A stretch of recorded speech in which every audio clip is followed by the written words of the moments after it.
Hey, hi, hello everyone. Jai Shri Krishna. This is Sri Krishna Bhujani, and yes, welcome back to my channel. In this video, we are going to revise the very important chapter of GST Input Tax Credit. इस chapter से compulsorily questions आते हैं and जो आपका first question रहता है आपके exam का जो आपको कंपल्सरी अटेम्प्ट करना ही होता है that is from which chapter ITC input tax credit. तो मैंने इसके बहुत ही अच्छे से कंपाइल करके नोट्स बनाए हैं. It will be very much helpful to you. So आपको ये नोट्स अगर चाहिए, मैंने टोटल अराउंड 7 पेजेस में ये नोट्स कंप्लीट किया है. आप लोग ये आईटीसी का जो नोट्स है वो मेरे टेलीग्राम चैनल से डाउनलोड कर सकते हैं. ठीक है सर, लिंक आपको डिस्क्रिप्शन में मिल जाएगी. आ जाओ. अब इनपुट टैक्स क्रेडिट मतलब आपको पता होना चाहिए. सो अपन वर्ड बाय वर्ड समझते हैं. इनपुट मतलब क्या होता है सर? इनपुट मतलब होता है any goods other than capital goods. Now आप लोग पूछोगे कि कैपिटल गुड्स क्या होता है मैम? कैपिटल गुड्स मतलब वो सारे गुड्स जो बुक्स ऑफ अकाउंट में कैपिटलाइज किए गए होते हैं. ठीक है, इट मीन्स द गुड्स जिसकी वैल्यू है ना of which capitalised in the books of accounts. Okay, तो वो होता है कैपिटल गुड्स. और कैपिटल गुड्स के अलावा जितने गुड्स होंगे वो कौन से गुड्स होंगे? आपके इनपुट्स. ठीक है, अब सर देखो, सबसे पहले तो हम इनपुट टैक्स क्रेडिट, यहाँ पर मेन पर्पस क्या होना चाहिए? बिजनेस के लिए यूज करना. आप बिजनेस के लिए इनपुट्स को यूज करोगे, आप कैपिटल गुड्स को भी बिजनेस की बुक्स में कैपिटलाइज करोगे. So which is used or intended to be used in the course or furtherance of business. ठीक है, ये आपको मैंने समझाते कि इनपुट क्या होता है. Now we will understand that what is input tax. Input tax क्या होता है सर? आप इनपुट मतलब जो आपने चीजें खरीदी होगी, जो आपने परचेस की होगी, जो आपने इनवर्ड सप्लाई किया होगा, इस परचेस में जो आप टैक्स देते हैं सर, इस टैक्स को क्या बोलते हैं? Input tax. ठीक है, देखो, in relation to registered person means CSIUT मतलब CGST, IGST, CGST, SGST, IGST और UTGST charged on the supply of goods service or both. ठीक है, क्या इंक्लूड होता है sir? IGST charge on import of goods. जब आप गुड्स को इंपोर्ट करते हो तो उसमें क्या चार्ज होता है? IGST, वो भी इनपुट टैक्स में ऐड होता है. Tax payable under section 9394 CGST act का होता है और IGST एक्ट का क्या होता है? 53 और 54. ठीक है सर, अब it does not includes what? Tax paid under composition levy. आप लोगों को मैंने ऑलरेडी कंपोजिशन चैप्टर रिवाइज करवा चुका है. उसमें मैंने क्या बताया था कि you are not eligible to claim input tax credit. तो जो टैक्स आप कंपोजिशन लेवी में पे करते हैं वो इनपुट टैक्स में इंक्लूड नहीं होता है. ठीक है सर, समझ आ गया आपको इनपुट टैक्स में क्या क्या इंक्लूड होता है. अब इनपुट टैक्स क्रेडिट क्या होगा बोलोगे तो क्रेडिट ऑफ इनपुट टैक्स. आपको इनपुट टैक्स का क्या मिल जाता है? क्रेडिट मिल जाता है. ठीक है, ये सारे वर्ड्स आपको समझ गए. अब इनपुट टैक्स क्रेडिट अवेल करने के लिए you have to be eligible, you have to follow some conditions. वो किस पे दी हुई है? सेक्शन नंबर 16 में. ठीक है, सेक्शन 16(1) और सेक्शन 16(2) में दिए हुए एलिजिबिलिटी एंड कंडीशंस. तो 16(1) में याद रखना RPBP होना चाहिए. RPBP मतलब रजिस्टर्ड पर्सन होना चाहिए और बिजनेस पर्पस के लिए आप ITC अवेल करने के लिए एलिजिबल हो सकते हो. ठीक है, पर्सनल पर्पस होगा तो you are not eligible to claim what? ITC. So registered person होना चाहिए. अलॉन्ग विद दैट पर्पस क्या होना चाहिए? बिजनेस होना चाहिए, मतलब used or intended to be used in the course or furtherance of business. ठीक है, ये थी एलिजिबिलिटी. अब पढ़ेंगे अपन कंडीशंस जो किस पे दी हुई है? 16(2) में. क्या कंडीशंस दी हुई है सर? सबसे पहला तो possession of tax paying document. आपके पास प्रूफ भी तो होना चाहिए. देखो, आपने अपने इनपुट टैक्स में, जस्ट अ सेकेंड, आपने अपने इनपुट में जो टैक्स पे किया है, ठीक है, हमको प्रूफ चाहिए. आप गवर्नमेंट के पास जाओगे कि गवर्नमेंट मुझे ITC दे दो, तो गवर्नमेंट बोलेगा where is the proof, where is the tax paying document, है ना. So you have to be in a possession of what? Possession of tax paying document. To have what? Tax invoices वगैरह सब आपके पास होने चाहिए.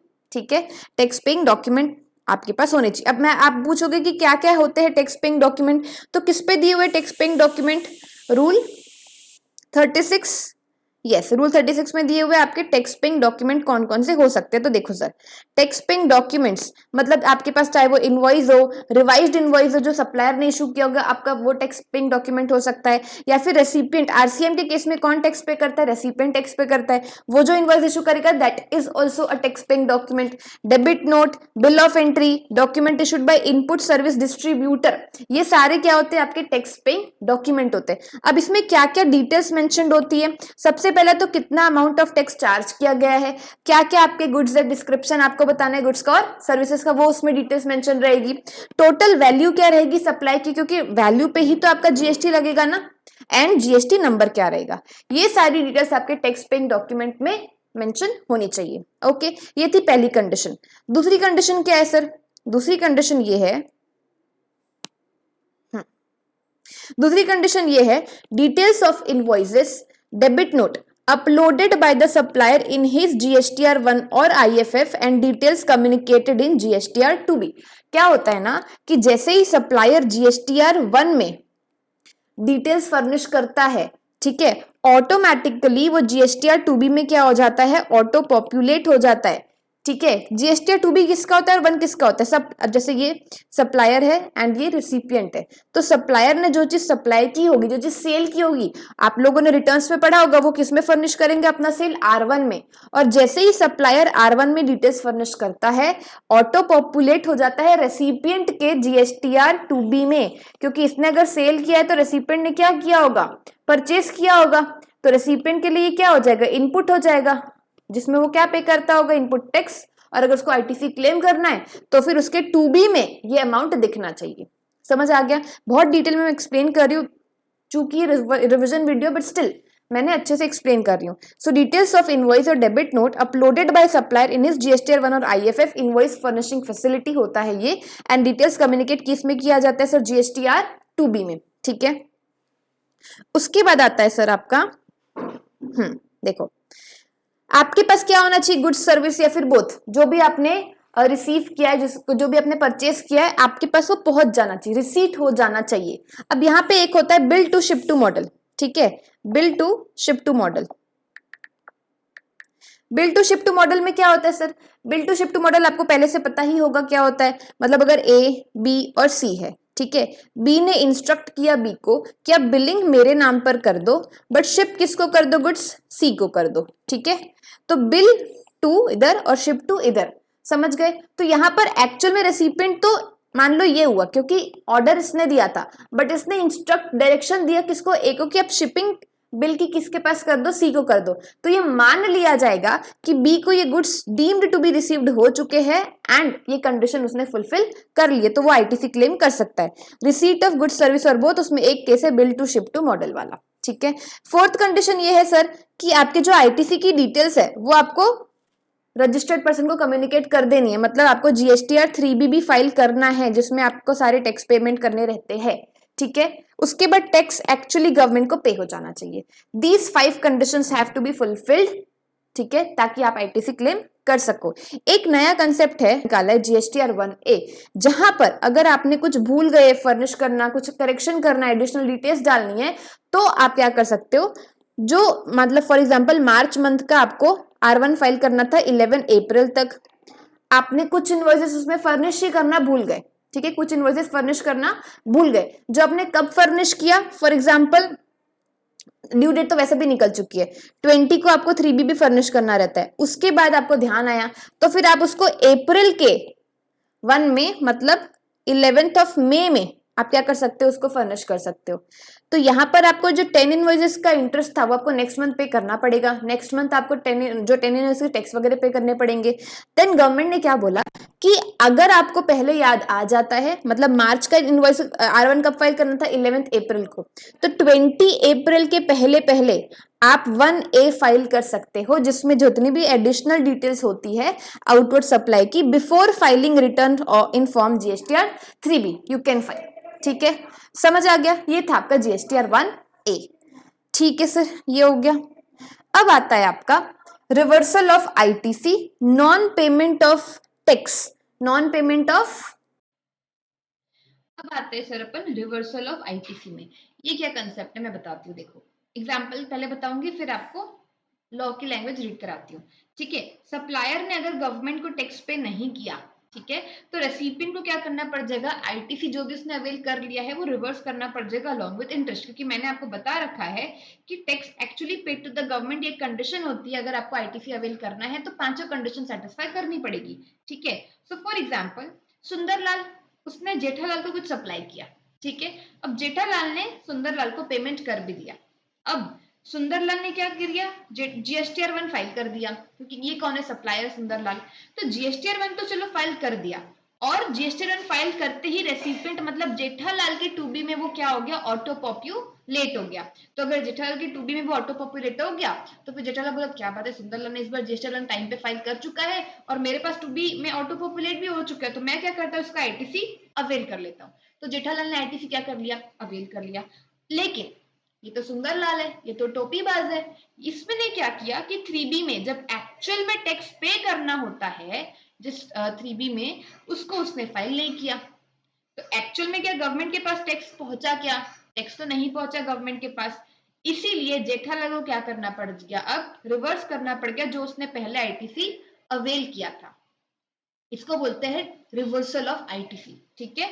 देखो time limit, अच्छा हाँ, अब क्या जेठा जो सुंदरलाल है वो क्या 3B बाद में फाइल कर सकता है क्या, बिल्कुल बाद में फाइल करना ही पड़ेगा, उसको कर सकता है। टाइम लिमिट क्या है, time limit to file GSTR 3B by Sundarlal is till 30th September following the end of the financial year in which ITC avail। ITC जिस भी मंथ में अवेल हुआ होगा वो कौन से फाइनेंशियल ईयर का है, उसके फॉलोइंग फाइनेंशियल ईयर के सितंबर मंथ तक, 30 सितंबर तक सुंदरलाल क्या कर सकता है, 3B फाइल कर सकता है, ठीक है। सो टाइम लिमिट हो गई, ये पहले बात बताती हूँ। समझ में आ गया इतना, तो इतना समझ आ गया कब तक 3B फाइल हो सकता है। 3B फाइल नहीं हुआ होगा तो जेठालाल को क्या करना पड़ जाएगा, आईटीसी रिवर्स करना पड़ जाएगा, ठीक है। अब आता है अपन रीअवेलमेंट ऑफ रिवर्स्ड आईटीसी। देखो क्या होता है, हाँ, सप्लायर मेक्स द पेमेंट। अब जो सुंदरलाल है उसने टैक्स पे कर दिया, 3B फाइल कर दिया, तो जो रजिस्टर्ड पर्सन है मतलब जो जेठालाल है वो क्या कर लेगा, जो आईटीसी उसने रिवर्स कर दिया था नॉन पेमेंट के कारण, अब वो उसको री अवेल कर लेगा, ठीक है। मतलब Sundarlal files his GSTR 3B and now Jethalal can re avail the reverse ITC. तो यहाँ पे जो मैंने लिखा है ना, ये टाइम लिमिट लिखा है to reverse the ITC for Jethalal. यहाँ पर जो आईटीसी जेठालाल रिवर्स करेगा उसकी क्या टाइम लिमिट रहेगी, on or before 30th November following the end of financial year जिसमें आईटीसी उसने अवेल किया है। ये थी दोनों की टाइम लिमिट, एक तो 3B फाइल करने की बाय सुंदरलाल और एक तो रिवर्स करने की आईटीसी बाय जेठालाल। समझ आ गया, ये था रिवर्सल और रीअवेलमेंट का कंसेप्ट। आई होप आपको अच्छे से क्लियर हो गया होगा। प्लीज मुझे कमेंट सेक्शन में बताइएगा अगर आपको अच्छा लग रहा है, समझ आ रहा है, ठीक है, और क्या आपको डाउट्स है वो सब आप मुझे कमेंट सेक्शन में बता सकते हैं। आ जाओ, अब आते हैं अपन दूसरे सेक्शन में। 16(2) का ही फर्स्ट प्रोवाइजो क्या बोलता है, अगर आपको गुड्स लॉट्स में रिसीव होते हैं तो जब आपको लास्ट लॉट रिसीव होता है उसी टाइम आप क्या कर सकते हो, आईटीसी अवेल कर सकते हो। अदरवाइज आप आईटीसी से इंस्टॉलमेंट्स में हर लॉट में आप आईटीसी अवेल नहीं कर सकते, जब लास्ट लॉट मिलेगा तब कर सकते हो। अब आता है सेकेंड प्रोविजन, ये वेरी वेरी वेरी इंपॉर्टेंट है, payment for the invoice to be made within 180 days. मतलब क्या होता है, देखो सप्लायर ने रेसिपिएंट को कुछ सप्लाई किया होगा, तो जो रेसिपिएंट है इसको पेमेंट भी तो करना पड़ेगा सप्लायर को, तो कब तक वो पेमेंट कर सकता है, मस्ट पे, और करना चाहिए, must pay to the supplier within 180 days from the date of issue of invoice. जिस दिन सप्लायर ने रेसिपिएंट को इनवॉइस इशू कर दिया होगा, ठीक है, उसके विद इन 180 डेज में पेमेंट हो जाना चाहिए सप्लायर को। अगर 180 डेज से एक्सीड करता है तो फिर क्या होगा मैं बताती हूँ, देखो। तो देखो हाउएवर रजिस्टर्ड पर्सन जिसने आईटीसी अवेल कर लिया था fails to pay the value plus tax, ठीक है, सप्लायर को वो पे नहीं किया विद इन 180 डेज, उस केस में रजिस्टर्ड पर्सन को क्या करना पड़ जाएगा, या तो पे करना पड़ जाएगा, रिवर्स करना पड़ जाएगा ITC avail proportionate to amount not paid to the supplier. जितना अमाउंट पे नहीं किया है उसके प्रपोर्शन में आप आईटीसी निकालोगे, उतना ही रिवर्स करना पड़ जाएगा, ठीक है, along with what, interest amount, ठीक है। अब कब, व्हेन, वो रिवर्स कब कर सकता है सर, रिवर्स करने के लिए भी तो मतलब कहां से रिवर्स करेगा, कैसे रिवर्स करेगा, कुछ तो जीएसटीआर 3B में फाइल करोगे तब वो रिवर्स करेगा। देखो when, so while furnishing the GSTR 3B immediately following period of 180 days from the date of issue of invoice। देखो date of issue of invoice क्या है, उसके एक तो विद इन 180 डेज आपको क्या करना था, पेमेंट करना था, तो 180 डेज में रिवर्सल की तो बात ही नहीं आएगी, क्योंकि उतना तो टाइम लिमिट उसके पास है। 180 डेज के बाद जो भी पहला आप 3B फाइल करोगे, उस 3B में आपको क्या करना पड़ जाएगा, आईटीसी को रिवर्स करना पड़ जाएगा।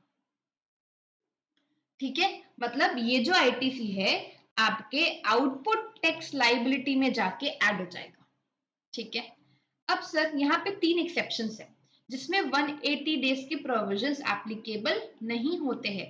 ये काफी बार आपके आरटीपीस में भी मैंने देखा था, एमसीक्यूज में ये कुछ पूछा था इसके बारे में, तो आपको ये पता होना चाहिए एक्सेप्शंस की कहाँ 180 डेज के प्रोविजंस एप्लीकेबल नहीं होते। सो कहाँ नहीं होते, टैक्स पेबल अंडर आरसीएम।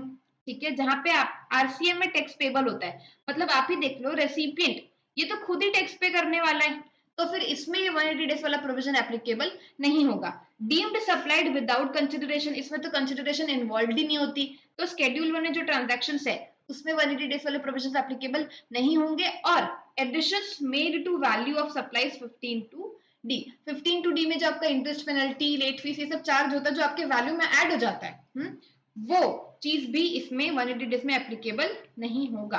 तो 3 एक्सेप्शन जरूर से याद रखना। ठीक है सर, ये आपका हो गया 180 डेज वाला प्रोविजन। अब आते हैं 16(3) में। सर अगर आपने डेप्रिसिएशन क्लेम किया है ऑन द टैक्स कंपोनेंट, मतलब फॉर एग्जांपल आपका 1 लाख का कोई मशीनरी है, ठीक है, उसमें 18% के हिसाब से 18,000 टैक्स लगा है। अब अगर आपने 1,18,000 पूरे में डेप्रिसिएशन क्लेम कर लिया, आपको आईटीसी नहीं मिल सकता। एक बेनिफिट लो ना, आपको आईटीसी का भी बेनिफिट चाहिए, आपको डेप्रिसिएशन भी क्लेम करना है, वो भी टैक्स कंपोनेंट में। तो एक बार तो आपने आईटीसी क्लेम कर लिया है, इस पे दोबारा से आप डेप्रिसिएशन क्लेम नहीं कर सकते हो। तो यहाँ पे कंडीशन क्या रहेगी, जो 1 लाख है इस पे ही आप डेप्रिसिएशन क्लेम कर सकते हो, ना कि इस 18,000 पे दोबारा से डेप्रिसिएशन क्लेम करना है।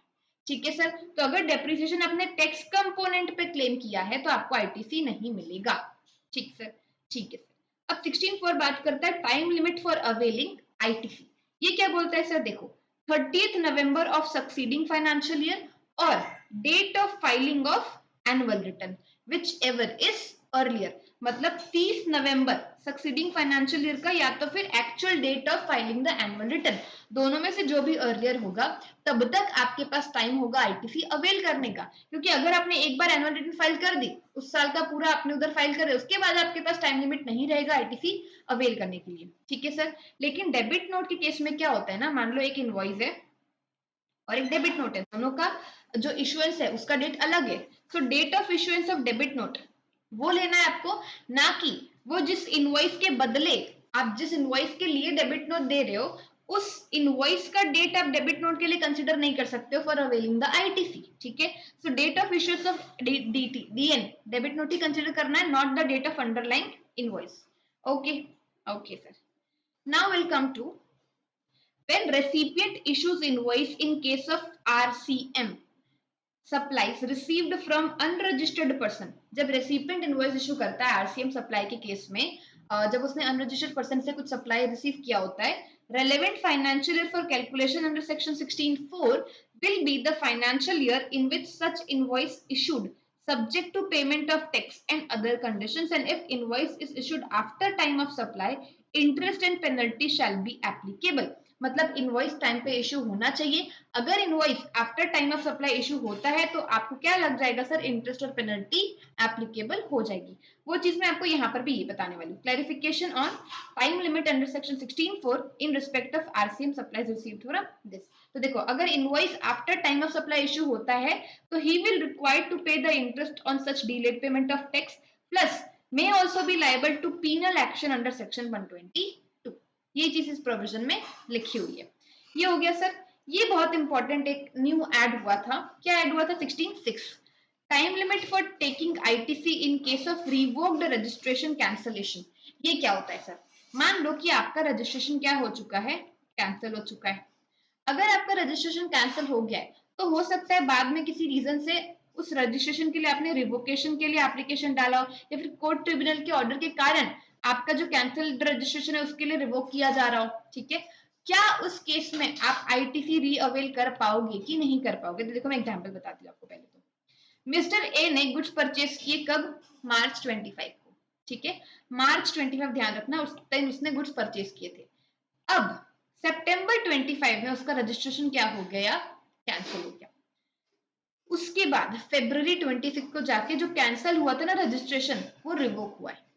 तो क्या इस गुड्स जो उसने परचेज किया था मार्च 25 को, इसका आईटीसी वो अवेल कर पाएगा कि नहीं कर पाएगा?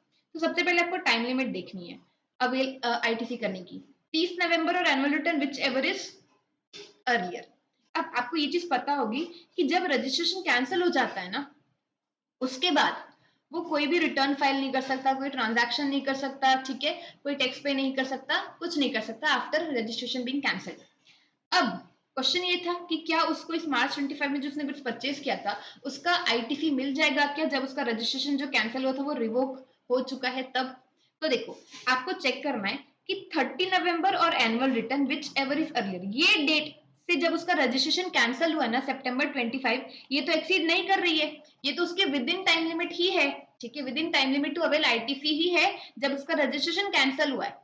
ठीक है, तो जब उसका ऐसा केस होता है कि with in time limit he registration cancel हुआ है, तो उसको एक कंडीशन और सेटिस्फाई करनी पड़ेगी कि विद इन 30 डेज उसको सारे पेंडिंग रिटर्न्स क्या करने पड़ेंगे, फाइल करने पड़ेंगे। जैसे वो पेंडिंग रिटर्न्स फाइल कर लेगी, वो अपना आईटीसी क्या कर सकती है सर, अवेल कर सकती है। ये देखो, he can avail ITC provided all the returns of that period should be filed within 180 days from the date of order of revocation of cancellation।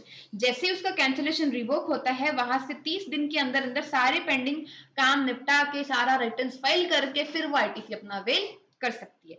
वही चीज यहाँ पर लिखी हुई है, देखो, where registration of a registered person is cancelled under section 29 और subsequently जो cancellation है वो रिवोक हो जाता है, तो उस केस में आपको ये देखना है कि availment of ITC in respect of invoice debit note was not restricted under section 16 मतलब ये टाइम लिमिट रेस्ट्रिक्ट उसके बियॉन्ड नहीं जानी चाहिए। तो वो जो पर्सन है ना इंटाइटल टू टेक आईटीसी, और ये देख लेना है आपको कि return filed up to what 30 November following the end of financial year और date of annual return which is earlier, और आपको within 30 days from order of revocation आपको क्या कर लेना, सारे रिटर्न्स फाइल कर देने हैं। उसके बाद आप आईटीसी अवेल कर सकते हो, entitle to take the ITC.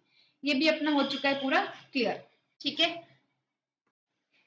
Section 17 it's a very important section. क्या बोलते हैं सर, सबसे पहले तो section 17 1 2 and 3 apportionment of credit and blocked credit. ठीक है, सबसे पहले आप इसको फटाफट देख लो। गुड सर्विस और बोथ, अगर रजिस्टर्ड पर्सन बिजनेस पर्पस के लिए यूज करता है तो उसको आईटीसी उस बिजनेस पर्पस के जितना यूज करेगा वो मिलेगा। अदर पर्पस के लिए यूज करता है तो आईटीसी नहीं मिलेगा।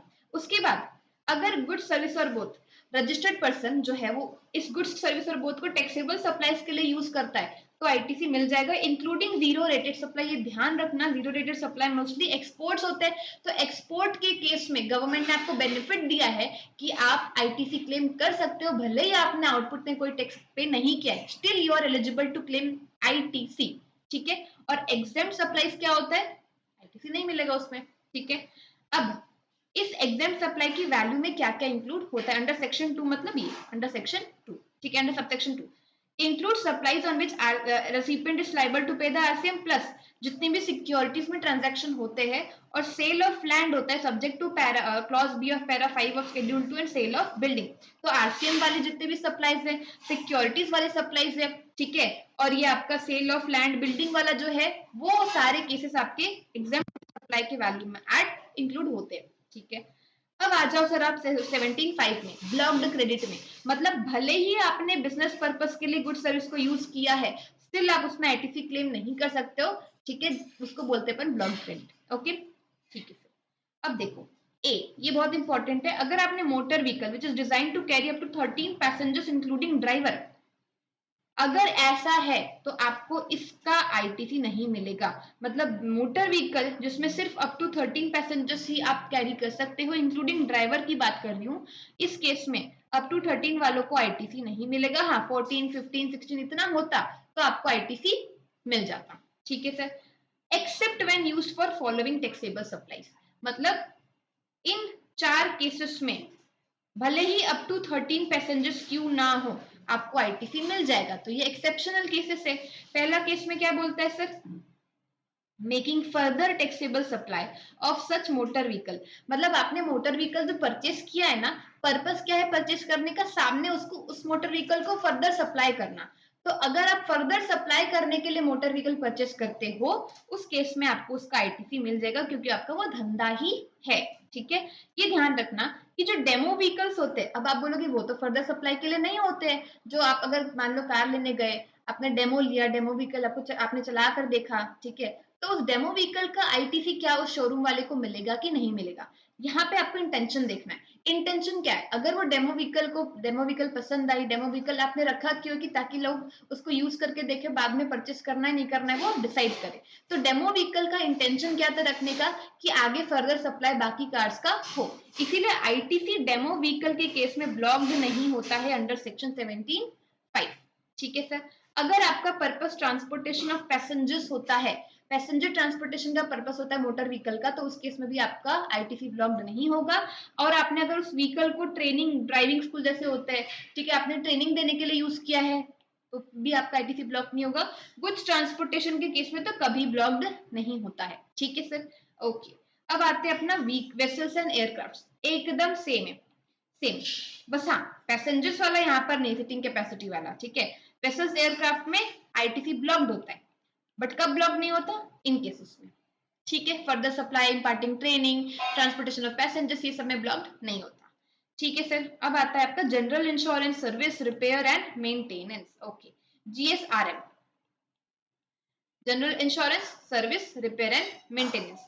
अगर ये रिपेयर, मेंटेनेंस, सर्विस, इंश्योरेंस, ये सब आपने एलिजिबल मोटर व्हीकल या फिर वेसल एयरक्राफ्ट के लिए लिया है, मतलब यहाँ पे आपका एलिजिबल है मोटर व्हीकल या फिर वेसल एयरक्राफ्ट आईटीसी अवेल करने के लिए, अगर उस एलिजिबल के लिए आपने ये सारी सर्विसेज लिए हैं, तो आईटीसी ब्लॉक नहीं होगा। बट मान लो ये खुद ही अनएलिजिबल है और इसके अगेंस्ट जो आपने सर्विसेज ली है, तो भी वो क्या हो जाएगा, आपका ब्लॉक हो जाएगा। ठीक है, ओके।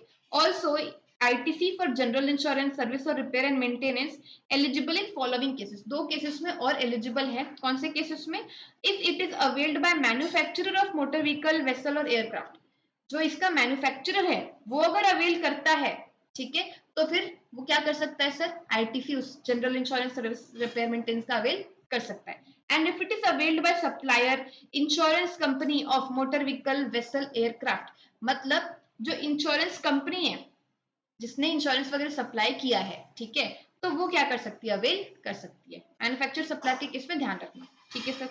अब आते हैं अपन इसमें food, beverages, outdoor beauty treatment, health services, cosmetic, plastic surgery, life health insurance, leasing, renting, hiring of vehicle, aircraft, vessel specified in A और डबल, जो अपन ने पढ़कर आया अभी। क्या इस सब में आईटीसी मिलता है क्या, इस सब में आईटीसी सिर्फ तब मिलता है जब आपका पर्पस क्या हो, आगे फर्दर आउटलेट सप्लाई करने का। अगर आपने कुछ फूड्स वगैरह मंगवाए हैं आगे केटरिंग की सर्विस प्रोवाइड करने के लिए, ठीक है, उस केस में आपको क्या मिल जाएगा, आईटीसी मिल जाएगा। अगर आपने ब्यूटी ट्रीटमेंट कुछ लिया है, परचेज किया, कुछ अवेल किया है सर्विस, क्यों अवेल किया, ताकि आप आगे उसको फर्दर सप्लाई कर सको। ठीक है, उस केस में आपको आईटीसी मिल जाएगा। आईटीसी अवेलेबल नहीं तो अदरवाइज नहीं मिलेगा। ठीक है, if used for some same category of outward supply including composite or mix supply. या तो फिर मान लो आपने जो लाइफ हेल्थ इंश्योरेंस, अब कोई कंपनी, कोई एम्प्लॉयर, उसने अपने एम्प्लॉय के लिए लाइफ और हेल्थ इंश्योरेंस करवाया, ठीक है, अब हम देखेंगे कि वो क्यों करवा रहा है, क्या उसको कोई स्टैट्यूटरी ऑब्लिगेशंस थी क्या।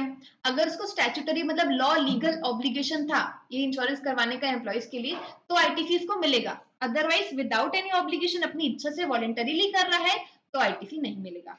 Provided under any statutory obligation by the employer, ये दोनों केसेस में इनका आईटीसी मिलता है, अदरवाइज नहीं मिलता है। ठीक है, उसके बाद सर आपके पास आ गया membership of clubs, health fitness centres. ये जो आप मेंबरशिप करवाते हो अपने अपने मेंबर्स के लिए, ठीक है, अपने कॉन्स्टिट्यूएंट्स के लिए, जैसे क्लब्स हो गए, हेल्थ फिटनेस सेंटर, तो ये भी क्या होता है सर आपका, जिसमें आईटीसी आपको नहीं मिलता है। एंड ट्रेवल बेनिफिट्स आप देते हो एम्प्लॉयज को वेकेशन में, सच एज लीव और होम ट्रेवल कंसेशन, ये दोनों केस में आईटीसी नहीं मिलता है, क्योंकि 17(5) में मेंशन है।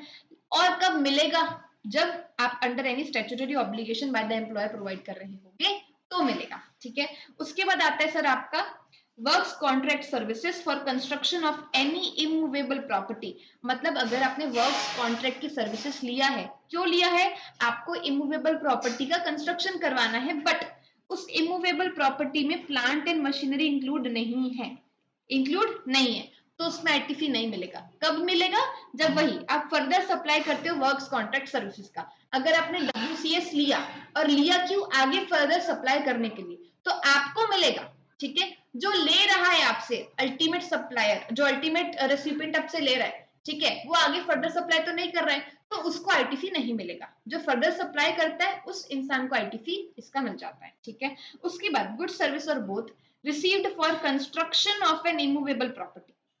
अगर आपको गुड्स सर्विस या फिर बोथ, आपने गुड सर्विस रिसीव किया है, ठीक है, क्यों रिसीव किया है? इमूवेबल प्रॉपर्टी की कंस्ट्रक्शन के लिए, other than plant and machinery on own account even in the course or furtherance of business.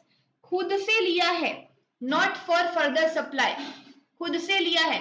ठीक है, क्या लिया है? गुड सर्विस और बोथ, आपको कंस्ट्रक्शन करवाना था तो गुड्स वगैरह परचेस करके ले आए। ठीक है, भले ही वो course or furtherance of business के लिए हो, लेकिन इमूवेबल प्रॉपर्टी के लिए है, without any further supply of ये गुड सर्विस है, तो फिर आपको आईटीसी इसका नहीं मिलेगा। हर जगह लिखा था other than plant and machinery, other than plant and machinery. तो प्लांट एंड मशीनरी के लिए अगर आप कुछ, क्या बोलना चाहिए, परचेस करते हो, ठीक है, उसके कंस्ट्रक्शन के लिए परचेस करते हो, तो क्या मिलेगा? उसका आईटीसी आपको मिलेगा क्या? आईटीसी उसका आपको मिलेगा। लेकिन प्लांट एंड मशीनरी में तीन चीज इंक्लूड नहीं होती है, मतलब ये तीन चीजों के लिए फिर से आईटीसी नहीं मिलेगा। देखो, इमूवेबल प्रॉपर्टी में यहाँ पर प्लांट एंड मशीनरी को अभी एक्सक्लूड किया गया है। मतलब इमूवेबल प्रॉपर्टी के लिए जो भी आप वर्क्स कॉन्ट्रैक्ट सर्विस करवाते हो, जो भी गुड सर्विस लेते हो for the construction of immovable property, ठीक है, एक्सेप्ट अगर फर्दर सप्लाई के लिए है तो ही मिलेगा, अदरवाइज आईटीसी इसका नहीं मिलने वाला है। प्लांट एंड मशीनरी का आईटीसी मिलता है, कब नहीं मिलता है? जब ये तीन प्लांट एंड मशीनरी में एक्सक्लूड किया गया है। मतलब प्लांट एंड मशीनरी के डेफिनेशन में ये तीन चीजों को एक्सक्लूड कर दिया गया है। कौन सी तीन चीजें sir? Land, building, other civil structure, ठीक है, टेलीकम्युनिकेशन टावर्स और पाइपलाइन आउटसाइड द फैक्ट्री। तो ये तीन चीजों में क्या आईटीसी आपको मिलेगा? क्या आईटीसी नहीं मिलेगा। समझ आ गई बात? ठीक है सर, ओके। अभी देखो, रिकंस्ट्रक्शन, रिपेयर, ऑल्टरेशन, रेनोवेशन, जो भी आप रिकंस्ट्रक्शन करवाते हो, रिपेयर वगैरह करवाते हो, ठीक है, कुछ चीजें चेंज करवाते हो, जो छोटे मोटे खर्चे करवाते हो, ठीक है, क्या वो उसका आईटीसी आपको मिलेगा? क्या आपको चेक करना पड़ेगा। क्या ये सारे चीजें का आपने बुक्स ऑफ अकाउंट्स में अमाउंट कैपिटलाइज किया है? क्या अगर किया है तो आपका आईटीसी ब्लॉक हो जाएगा। अगर कैपिटलाइज नहीं किया है, मतलब आपकी वो शायद पीएनएल में ही है, रिफ्लेक्ट हो रहा सारे एक्सपेंसेस, तो आपको उसका आईटीसी ब्लॉक्ड नहीं होगा। ठीक है सर, डन। अब आते हैं अपन ई, good service or both which is tax is paid under 10 section 10, मतलब कंपोजिशन स्कीम वाले को तो वैसे आईटीसी नहीं मिलता है। एनआरटीपी अगर गुड सर्विस बोथ रिसीव करती है तो उसको भी आईटीसी नहीं मिलेगा, एक्सेप्ट अगर उसने गुड्स अगर इंपोर्ट किए हैं तो उसको आईटीसी मिल जाएगा, अदरवाइज नहीं मिलेगा। Good service or both used or intended to be used for CSR obligation, ये भी ध्यान रखना, ये इंपॉर्टेंट है, एमसीक्यूज में पूछता है। सीएसआर ऑब्लिगेशंस के लिए अगर आपने कुछ good service or both use किया है, लिया है, उसका आईटीसी भी आपको नहीं मिलता है। पर्सनल कंजम्पशन के लिए किया है तो भी नहीं मिलेगा।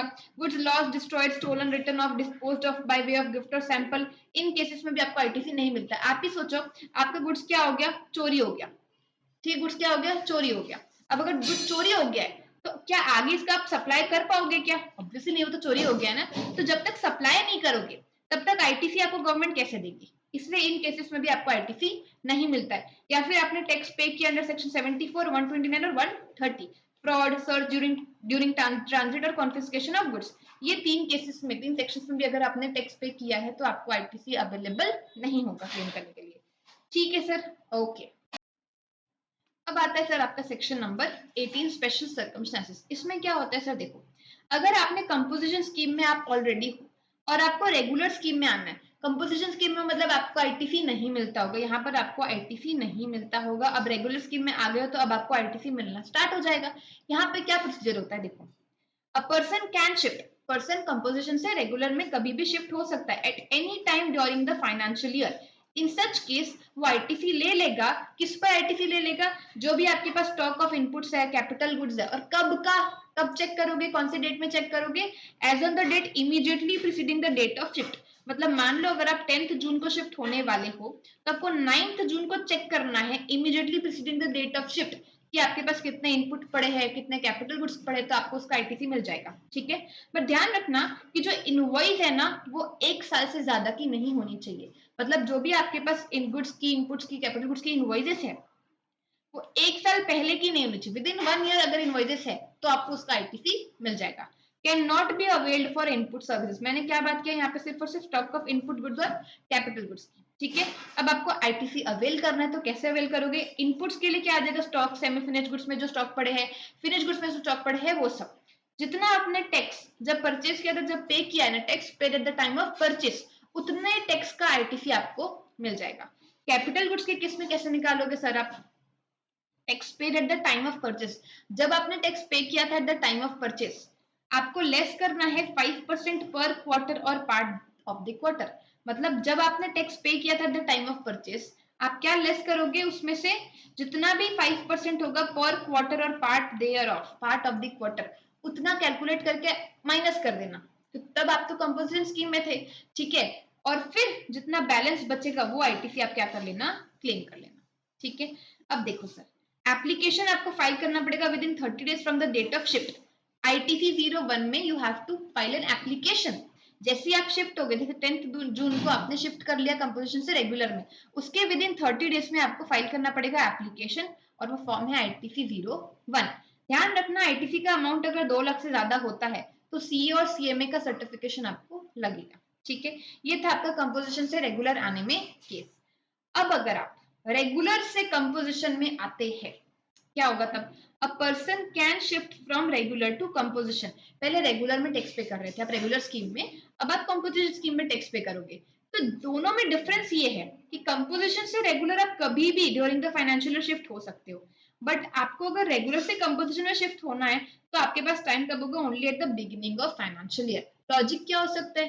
पहले जब आप कंपोजिशन स्कीम में थे तब आप मान लो 1% का टैक्स पे करते थे, अब रेगुलर में आ गए हो तो आप मे बी 18% 12% का टैक्स पे करोगे। तो गवर्नमेंट को क्या चाहिए होता है? टैक्स चाहिए होता है। तो what government saying? Government saying कि आप कभी भी आओ रेगुलर स्कीम में, हमको कोई दिक्कत नहीं है। लेकिन अगर आप रेगुलर से कंपोजिशन में जाना चाहते हो तो सिर्फ और सिर्फ बिगिनिंग ऑफ फाइनेंशियल ईयर में जा सकते हो, क्योंकि यहाँ पे बढ़िया गवर्नमेंट को 18% टैक्स मिल रहा है। कंपोजिशन में जाने से आपको गवर्नमेंट को 1% टैक्स देना है, तो वो इसीलिए गवर्नमेंट ने ये टाइम लिमिट निकाल दी। In such case he is required to reverse. Regular में आपको आईटीसी मिलता था, कंपोजिशन में क्या आईटीसी मिलता है क्या? आईटीसी तो नहीं मिलता। In such case he is required to reverse the ITC on stock of inputs and capital goods. उसको रिवर्स करना पड़ेगा गुड्स और कैपिटल गुड्स और इनपुट्स में जो भी आईटीसी उसने रेगुलर स्कीम में क्लेम किया था। इनपुट सर्विस की बात यहाँ पर नहीं हो रही है। ठीक है, तो जितना आईटीसी आपने लिया था उतना आपको रिवर्स करना पड़ेगा, और कैपिटल गुड्स के केस में रिवर्सल के टाइम पे आपको प्रोपोर्शनेट आईटीसी निकालना पड़ेगा रिमेनिंग लाइफ इन मंथ्स में।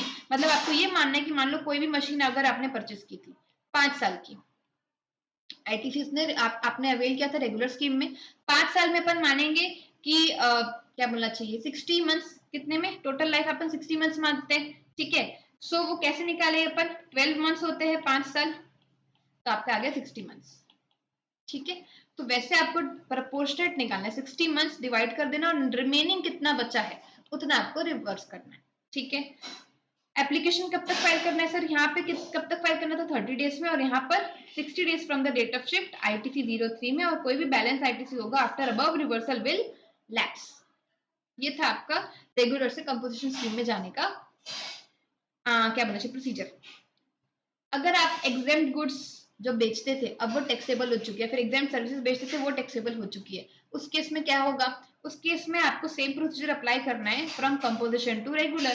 कंपोजिशन टू रेगुलर, क्योंकि यहाँ पे आईटीसी नहीं मिलता था और यहाँ पे आईटीसी मिलता है, यहाँ पर आईटीसी नहीं मिलता था, यहाँ पर आईटीसी मिलता है। ठीक है, उसके बाद टैक्सेबल गुड्स और सर्विस मेड एग्जेम्प्ट, उसके लिए आपको ये वाला प्रोसीजर सेम एप्लीकेबल है। ठीक है सर, ओके।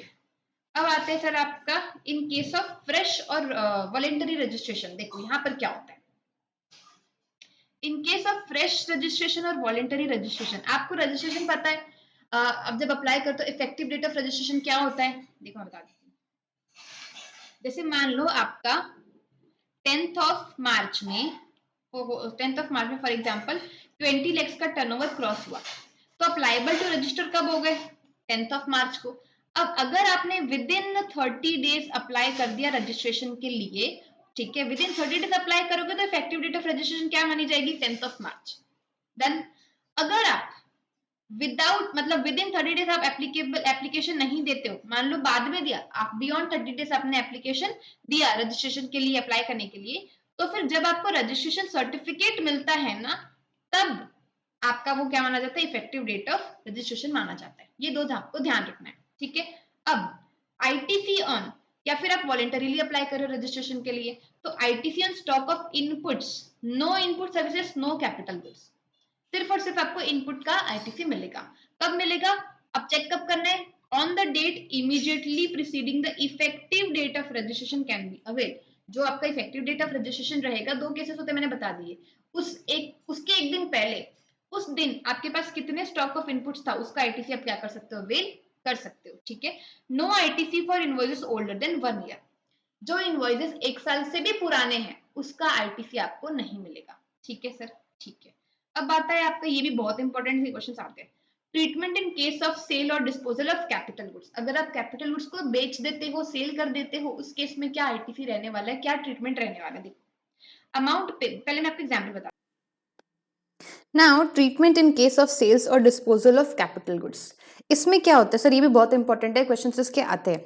देखो, amount payable in case of sale और डिस्पोजल ऑफ कैपिटल गुड्स, कितना अमाउंट आप जब किसी कैपिटल गुड्स को सेल करोगे, डिस्पोज ऑफ करोगे, तो आपको कितना अमाउंट पे करना पड़ेगा। तो यहाँ पर आपको निकालना पड़ेगा सबसे पहले तो ट्रांजैक्शन वैल्यू, जितने में आपने गुड्स को बेचा, जितने में अपने कैपिटल गुड्स को बेचा, उस पर कितना टैक्स लग रहा है, या और आईटीसी, जब आपने कैपिटल गुड्स परचेज किया था तब आपने आईटीसी लिया होगा, तो वो आईटीसी माइनस परचेज से लेके सेल तक डेट के बीच में कितने क्वार्टर्स आते हैं, उसका 5% पर quarter or part of the quarter.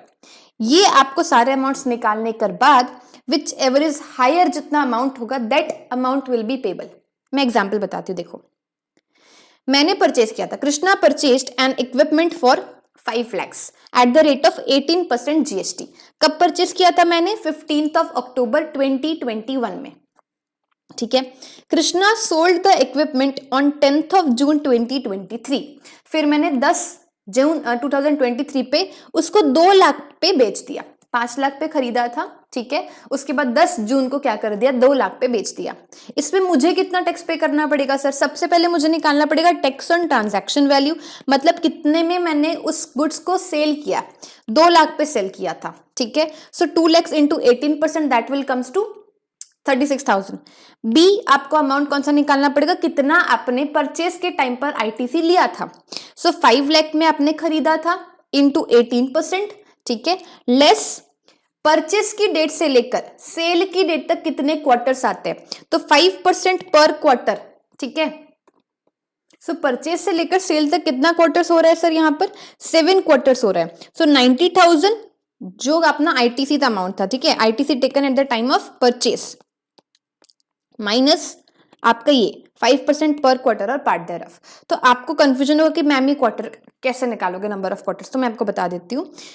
जिस दिन आपने परचेस किया था वो 15 अक्टूबर 2021, अब फाइनेंशियल ईयर कौन सा होगा, ये 21-22, उसके बाद 22-23, और सेल कौन से फाइनेंशियल ईयर में किया आपने, 23-24 में। तो 21-22 को कितने क्वार्टर्स कवर हो रहे हैं, आपने किया था अक्टूबर में परचेस, सो अक्टूबर कौन से, अक्टूबर नवंबर दिसंबर और जनवरी फरवरी मार्च, ये 2 क्वार्टर्स कवर हो रहे हैं। 4 क्वार्टर होते हैं, अप्रैल मई जून जुलाई अगस्त सितंबर अक्टूबर नवंबर दिसंबर और जनवरी फरवरी मार्च। तो आपका अगर पार्ट ऑफ द क्वार्टर मतलब ये बोलता है कि उस मंथ का एक भी दिन आ गया तो आपको पूरा कैलकुलेट करना है, ठीक है। तो यहाँ पे क्वार्टर का एक भी दिन आ गया, भाई यहाँ पे तो 15 दिन आए अक्टूबर के, सो आपको कंसीडर उसको फुल क्वार्टर ही करना है। सो अक्टूबर नवंबर दिसंबर और जनवरी फरवरी मार्च, तो 2021 में आपके पास 2 क्वार्टर्स है, ठीक है। उसके बाद 22-23 में तो पूरा 4 क्वार्टर्स में आपके पास वो मशीन है, और 23-24 में कब सेल किया आपने, 10 जून को, सो अप्रैल मई जून पूरा क्वार्टर आपको कंसीडर करना पड़ेगा, ठीक है, that is 1। So 2 + 4 + 1 7, total 7 quarters आ गए, ठीक है। 19 to 5% इंटू 7, 31,500, डिफरेंस आ जाएगा आपका 58,500। दोनों में से हायर कौन सा है, तो 58,500 will be the amount payable in case of sale और disposal of your capital goods, ठीक है। ये आपका होता है। अब अगर मोल्ड्स, डाइस, जिग्स, फिक्सचर्स ये सब एज अ स्क्रैप सेल करना है तो इतना मगजमारी करने की इसमें जरूरत नहीं है। यहाँ पर आपको कितना अमाउंट पे करना है, जितना बेचोगे उसका जो टैक्स रहेगा वही पे करना है, ये सब नहीं करना है, ठीक है, ठीक है सर, ओके। लास्ट के 2 रूल्स है आपके 41 और 41A। Transfer of ITC on account of change in constitution. मतलब क्या होता है, जैसे sale, merger, amalgamation, lease, business का ट्रांसफर होता है, तो अगर आप मान लो अमालगमेट हो रहा है, फिर मर्जर हो रहा है, फिर डीमर्जर हो रहा है, तो जो पहली एंटिटी होती है उसके पास अनयूटिलाइज्ड आईटीसी पड़ा होता है, वो नई एंटिटी में ट्रांसफर करना होता है। बस यहाँ पे ये कहा जा रहा है, if there is specific provision for transfer of liabilities to the new entity, सिर्फ अनयूटिलाइज्ड आईटीसी ही ट्रांसफर नहीं करोगे आप, साथ में आपको लाइबिलिटीज भी ट्रांसफर करनी पड़ेगी, ठीक है। सो inputs and capital goods so transferred should be duly accounted for by the transferee in his books of account। transferee मतलब जो न्यू एंटिटी है ना, जिसको हम ट्रांसफर कर रहे हैं, वो ड्यूली सारी चीजें वो अकाउंट करेगी। देखो, इन केस ऑफ डीमर्जर, डीमर्जर के केस में आईटीसी को अपोर्शन करना पड़ेगा इन द रेशियो। मर्जर में तो चलो ठीक है, डीमर्जर में क्या होता है, आपको आईटीसी का जो अनयूटिलाइज्ड पोर्शन है ना, वो अपोर्शन करना होता है, बांटना होता है in the ratio of value of entire asset. जितनी दोनों की एसेट्स की वैल्यू रहेगी उस रेशियो में आपको बांटना रहेगा, including assets on which ITC has not been taken. Total assets लेना है, जिस भले एसेट में आपने आईटीसी लिया हो नहीं लिया हो फर्क नहीं पड़ता, आपको आईटीसी का अमाउंट क्या करना है, अपोर्शन करना है। कौन से वैल्यू पे अपोर्शन करना है, असेट की वैल्यू पे, ठीक है, okay. Details of change in constitution are to be furnished on common portal. Common portal में आपको सारी डिटेल्स फर्निश करनी पड़ेगी और रिक्वेस्ट डालना पड़ेगा कि आपको आईटीसी जो है अनयूटिलाइज्ड वाला वो ट्रांसफर करना है, ठीक है। सीए सीएमए का सर्टिफिकेट ड्यूली आपको सर्टिफाई करना पड़ेगा that change in constitution has been done with specific provision for transfer of liabilities also. Last, upon acceptance of such details by the transferee on the common portal. Common portal में आपने details डाली, सामने जो transferee है उसने accept कर लिया, तो अनयूटिलाइज्ड आईटीसी क्या हो जाएगा, सामने वाले के इलेक्ट्रॉनिक क्रेडिट लेजर में क्रेडिट हो जाएगा, ठीक है सर। ये था आपका transfer of ITC on account of change in constitution. वैसे ही आपके पास transfer of ITC on obtaining separate registrations for multiple places of business within the state or union territory। एक स्टेट में आपने मल्टीपल जीएसटी रजिस्ट्रेशन ले चुके हैं, इसको क्या बोलते हैं अपन, डिस्टिंक्ट पर्सन बोलते हैं, सेम पेन सेपरेट रजिस्ट्रेशन। उस केस में कैसे ट्रांसफर करोगे आपका आईटीसी, तो देखो, registered person having separate registration for multiple places of business, वो भी अपना अनयूटिलाइज्ड आईटीसी जो है वो किसी एक या फिर सारे जो newly registered place of business है, वैल्यू ऑफ असेट के रेशियो में वो क्या कर सकता है, डिस्ट्रीब्यूट अपोर्शन कर सकता है। और वैल्यू ऑफ एसेट मतलब क्या होता है, entire asset of the business irrespective, भले उस एसेट में आईटीसी अवेल किया हो ना किया होगा वो चलेगा। उसके बाद जो रजिस्टर्ड पर्सन है वो फर्निश करेगा सारी डिटेल्स कॉमन पोर्टल पे with in 30 days from obtaining such separate registration. जैसे ही उसने डिस्टिंक्ट पर्सन का रजिस्ट्रेशन ले लिया या फिर ऐसा सेपरेट रजिस्ट्रेशन ले लिया, उसके विद इन 30 डेज में उसको क्या करना पड़ेगा, सारी डिटेल्स फर्निश करनी पड़ेगी। सामने जो न्यूली रजिस्टर्ड पर्सन है उसने जैसे एक्सेप्ट कर लिया, तो अनयूटिलाइज्ड आईटीसी क्या हो जाएगा, उसके इलेक्ट्रॉनिक क्रेडिट लेजर में क्रेडिट हो जाएगा, ठीक है सर। ये भी complete. Last and the very very important, manner of utilization of ITC. ये क्या होता है सर, देखो यहां पर सबसे पहले, ये बहुत इंपॉर्टेंट है, कंफ्यूजन भी होता है, तो आप लोग ध्यान से सुनना। जो बड़े वाले क्वेश्चन होते हैं ना, फर्स्ट क्वेश्चन कंपलसरी, वहां पर भी यूज होता है। सबसे पहले आपको देखना है, अगर आपके पास आईजीएसटी का क्रेडिट अवेलेबल है, मेक श्योर, एकदम प्रॉमिस कर लो कि अगर मेरे पास आईजीएसटी का क्रेडिट अवेलेबल है, सबसे पहले मैं उसको आईजीएसटी की आउटपुट टैक्स लायबिलिटी पे करने के लिए ही यूज करूंगा। दैट मींस आईजीएसटी का आईटीसी कंप्लीटली एग्जॉस्ट करूंगा, फिर आगे बढ़ूंगा, ठीक है। और जो रिमेनिंग, मान लो आईजीएसटी आपके पास 10,000 है, बट आईजीएसटी की लायबिलिटी हो सकता है 8,000 हो, तो आपके पास 2,000 का क्रेडिट आईजीएसटी का अभी भी बचा हुआ है, ठीक है। तो जो रिमेनिंग आईटीसी है ना, वो फिर आप किसको दे सकते हो यूज करने के लिए, सीजीएसटी की लायबिलिटी यूज करने के लिए, या फिर एसजीएसटी, या फिर दोनों को किसी भी प्रपोर्शन में, ठीक है। आप आधा आधा दोनों को दे दो, आप 70-30 दे दो, आप 100-0 भी दे सकते हो, समझ आ गया। अब उसके बाद ये खत्म, आईजीएसटी का आपका आईटीसी खत्म हो गया। सीजीएसटी का अगर आपके पास क्रेडिट है तो उसको सबसे पहले खुद सीजीएसटी के आउटपुट लायबिलिटी में यूज कर लो। अगर फिर भी बच गया तो फिर आप क्या कर सकते हो सकता है कि इसका अभी भी बचा हुआ होगा आउटपुट टैक्स लायबिलिटी, तो इसके में यूज कर सकते हो, बट एसजीएसटी के साथ सेटअप नहीं हो सकता, ठीक है। सेम विथ एसजीएसटी और यूटीजीएसटी, पहले एसजीएसटी खुद के में अगेंस्ट में यूटिलाइज कर लेगा, बच जाएगा, तो सीजीएसटी के अगेंस्ट वो यूटिलाइज नहीं कर सकता, ठीक है। सो सीजीएसटी क्रेडिट और SGST credit cross utilization is not allowed between these two taxes, ठीक है। Done with your ITC chapter. I hope सारे पॉइंट, सारी चीजें, सारे एग्जाम्पल्स के साथ मैंने करवाया है, तो आपको चीजें क्लियर हुई होगी। एंड कैसा लगा वीडियो प्लीज कमेंट सेक्शन में बताना। ऑल्सो नोट्स कैसे लगे वो भी बताना, ताकि मैं और आप लोगों के लिए सारे चैप्टर्स के नोट्स बनाकर टेलीग्राम पे डालती जाऊँ। ये वाला चैप्टर का नोट्स भी आपको मेरे टेलीग्राम चैनल पे मिल जाएगा, so do join that. And any doubts तो फिर कमेंट सेक्शन और टेलीग्राम चैनल है जहां पर आप ये चीज पूछ सकते हो। ठीक है, so thank you for watching, till then tata bye bye, all the best.